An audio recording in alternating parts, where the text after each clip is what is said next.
Elle s'appelle Myriam Chaya, elle est à la retraite. Pas évident de faire son alia à cet âge. Évidemment, on est tellement bien dans le confort de sa vie quotidienne, mais pourtant, pour elle, c'était une évidence de rejoindre Israël et plus particulièrement Jérusalem, pour qui elle a eu un coup de cœur. C'est parti.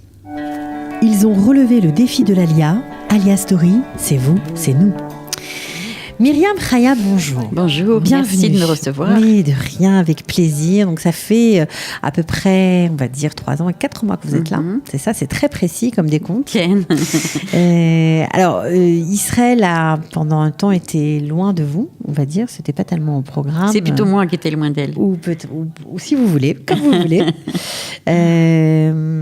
Vous avez vécu à Tours pendant très longtemps. Oui, à Paris, à Tours, oui. À Paris, etc.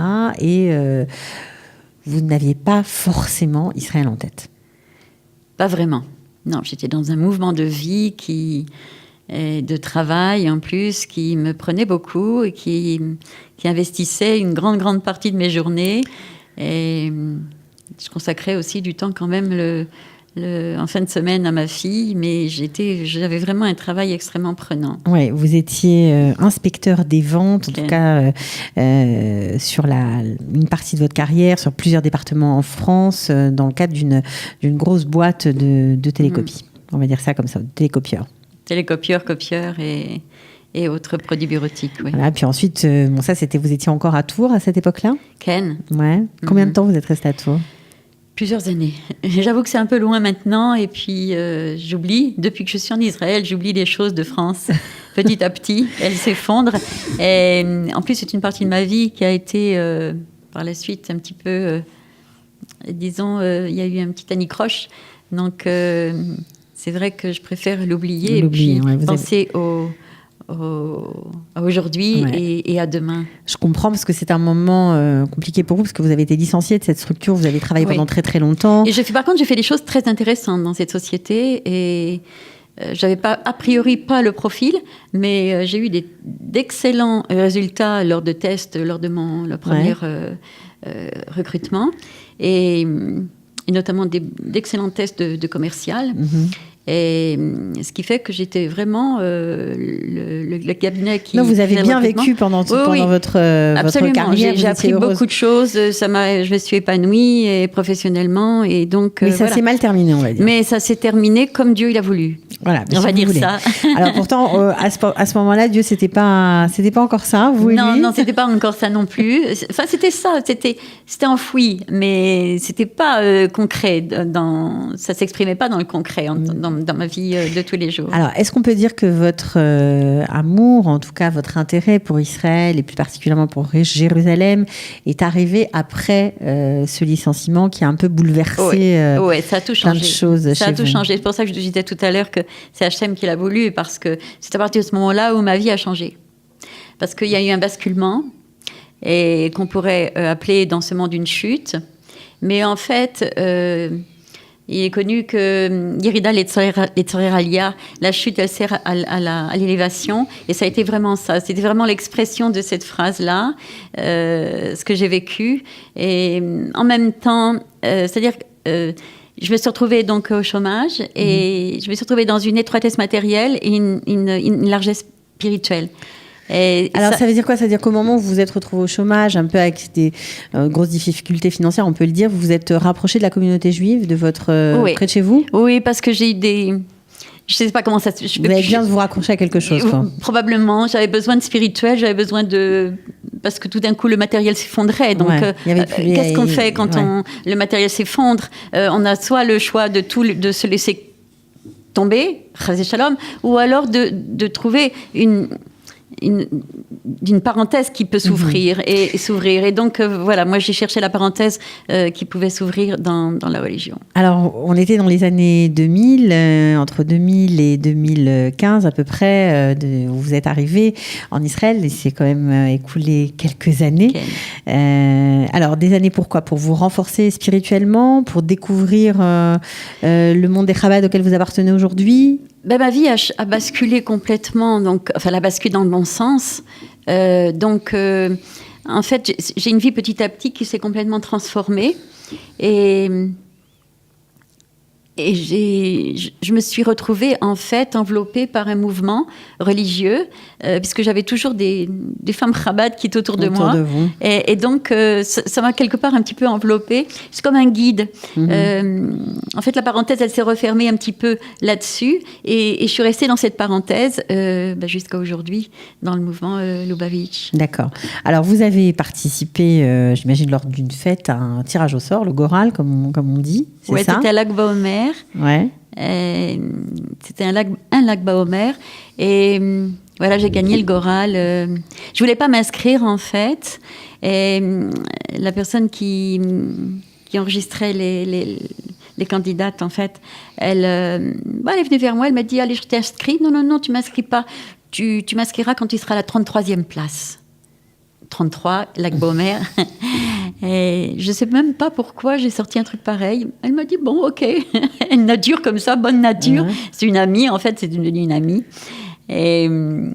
Et donc, Lag Baomer, ça a été mon... Donc, vous êtes inscrit à la mon bon tirage au sort. Et vous avez remporté ce tirage au sort, c'est-à-dire un billet pour aller chez le rabbi, comme il est de coutume. Donc, vous avez pris ce billet, vous avez été à New York. Bon, le rabbi, bien sûr, était décédé depuis longtemps. Mais vous avez là-bas vécu quelque chose de fort, puisque ça a changé beaucoup de choses chez vous. Oui, parce qu'en plus, ça faisait des années que j'attendais de vous rendre là-bas, de pouvoir aller là-bas, voilà. Et je voulais à chaque fois gagner le Goral. Et j'attendais que le rabbi m'appelle, parce qu'on dit que le rabbi nous appelle, en fait. Et donc, ça a été une consécration extraordinaire. Et là, je suis remontée d'un cran, là, en fait, pour affronter tout ce que je devais affronter dans la vie. Et les choses, elles se sont bien terminées, en fait, cette période un peu sombre que j'ai traversée. Oui, parce que vous avez réussi à trouver du travail, en fait. Voilà, vous avez raccroché les wagons. Tout s'est remis en place, en fait, après que je sois revenue de chez le rabbi. Voilà, et puis vous avez eu du courage, parce que vous l'avez fait un petit peu à l'israélienne. Vous avez été tapé aux portes, et notamment à celle du consistoire, qui cherchait une secrétaire et qui vous a engagé. Exactement. Donc là, ça a été le début d'une autre vie. C'était le soulagement, parce que ça faisait quand même quelques années que je suis restée plusieurs années en chômage. Et pour moi, j'étais prête à prendre n'importe quel travail. Voilà, c'était pas n'importe quel travail. Vous étiez la secrétaire de Moïse Cohen. Ouais. Bon, pas mal quand même. Pour redémarrer, c'était chouette. Ça a duré combien de temps ? C'est 4 ans, parce qu'il venait juste de se faire réélire.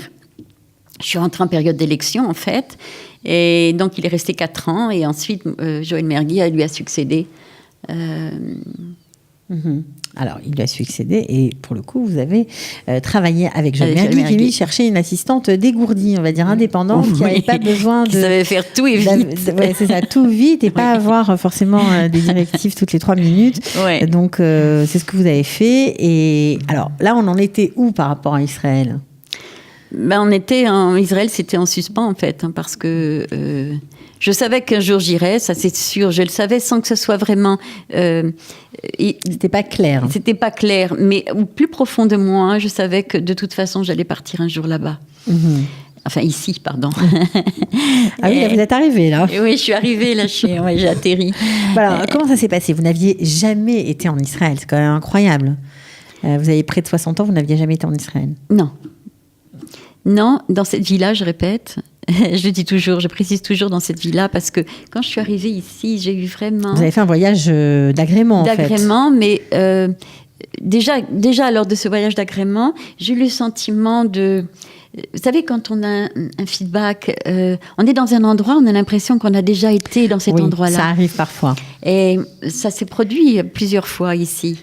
Et on a l'impression de connaître les rues, les chemins, oui. les visages, et je dis même que odeurs. les pierres de Jérusalem, elles nous parlent.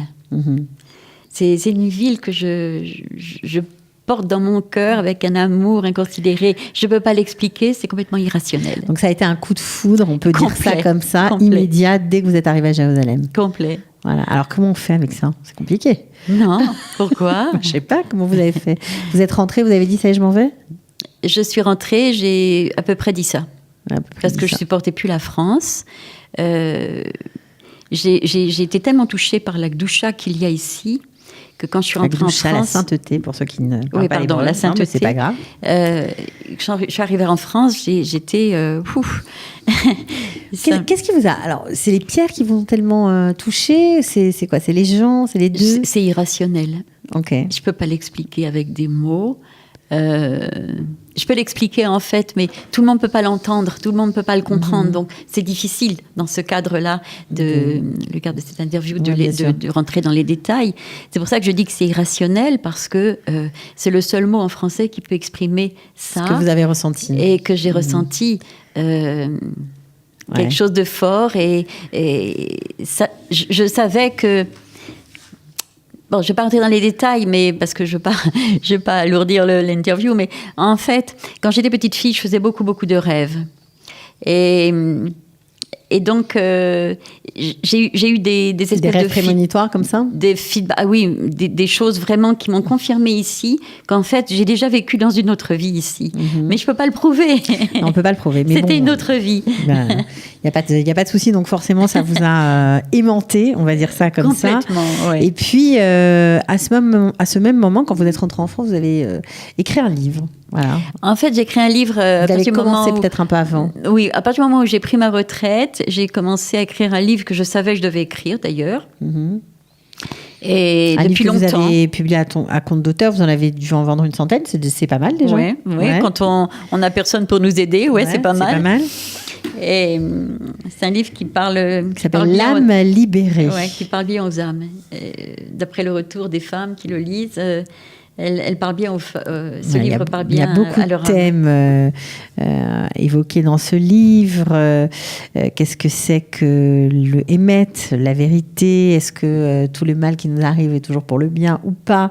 Qu'est-ce qu'on en fait? Enfin, c'est vraiment un livre, on va dire, de développement personnel, je pourrais dire ça, mais à votre façon. Voilà. Développement personnel spirituel, en fait. On va dire ça comme ça. Ouais. C'était important d'écrire ce livre pour vous? C'est pas que c'est important, mais c'est une mission. Et est-ce que ça vous a aidé à venir en Israël? Non. Pas du tout? Non, pas du tout. Pas du tout. C'est deux choses complètement différentes. Oui, parce que c'était peut-être une finalité, mais que j'ignorais.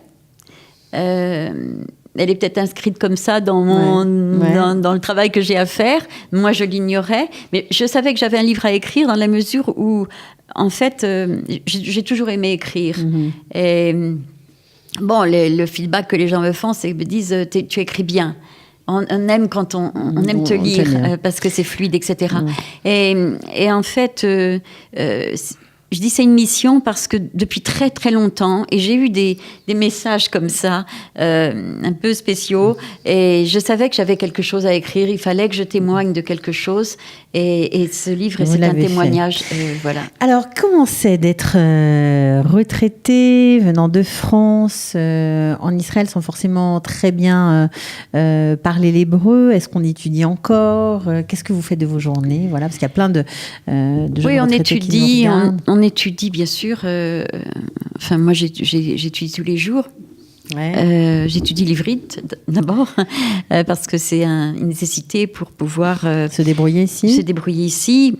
Et non pas pour ce qui me concerne s'intégrer, parce que mon intégration elle est faite, elle a été très dure déjà au départ d'ailleurs. C'était difficile. Oui, un petit peu difficile, mais Pourquoi? Je l'ai vécu dans la Simra. Pourquoi c'était dur?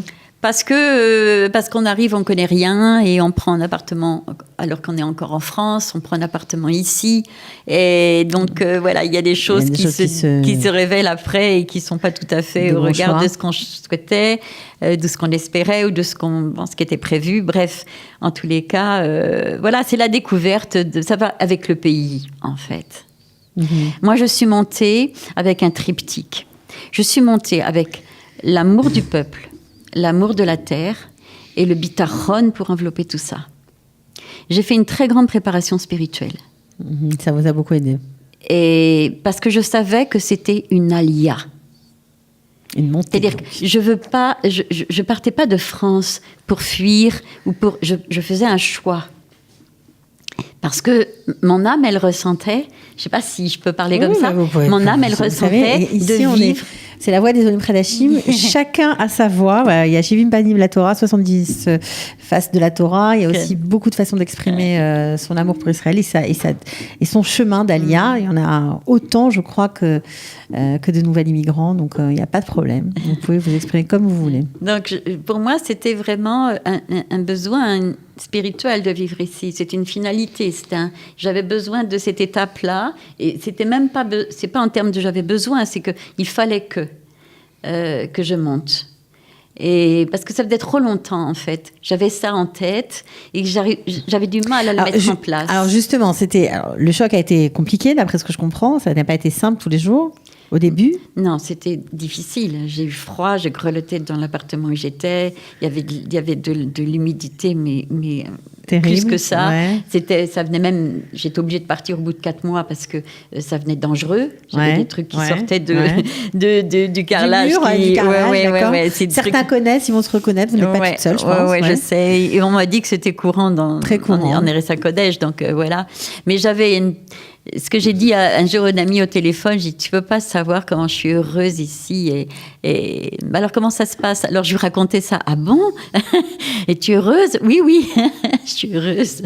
C'est quoi? C'est les gens qui vous plaisent? C'est les gens qui vont... C'est en fait, je me sens complète ici. Mm-hmm. Je me sens entière. Quand on est Rutz Laaretz, on n'est pas entier. C'est-à-dire qu'on a notre Neshama divine qui est là, mais en fait, on ne la ressent pas trop, parce que le matériel, il prend le dessus. Il prend le dessus énormément, et on est entouré de choses qui ne sont pas très kadosh, quoi, en fait. L'été, quand on va dans le métro, quand on voit les jeunes femmes qui sont dans le métro, on a plus envie de se sauver qu'autre chose. Ou de baisser les yeux pour ne pas regarder. En Israël aussi, il y a de tout. Hein. Oui, il y a de tout, mais ça passe. Je trouve que ça passe plus. Ça me choque moins. Parce qu'il y a une majorité quand même Il y a la Gdoucha qui nous enveloppe. Ok, d'accord. Il y a la Gdoucha qui nous enveloppe. Donc, c'est pas... Et puis, on est entre juifs. Ouais. Ça vous plaît? Et ça me plaît. D'accord. Qu'est-ce que vous avez comme projet? Ce sera ma dernière question. Vous avez... J'ai un projet, un deuxième livre. Un deuxième livre, d'accord. Et qui, j'espère, va pousser le premier. Ouais. Et donc, voilà, et je l'ai commencé. C'est déjà pas mal. Et je l'ai commencé, en principe, on ne parle pas trop de ces projets, mais... On va rien dévoiler. On va juste dire que vous avez commencé. En tout cas, on vous souhaite bonne chance. On vous remercie d'être venu nous raconter votre parcours d'Alia. C'est toujours très passionnant. Vraiment. À bientôt. À bientôt. J'espère. Ciao. De rien. Ciao. Ils ont relevé le défi de l'Alia. Alia Story, c'est vous, c'est nous.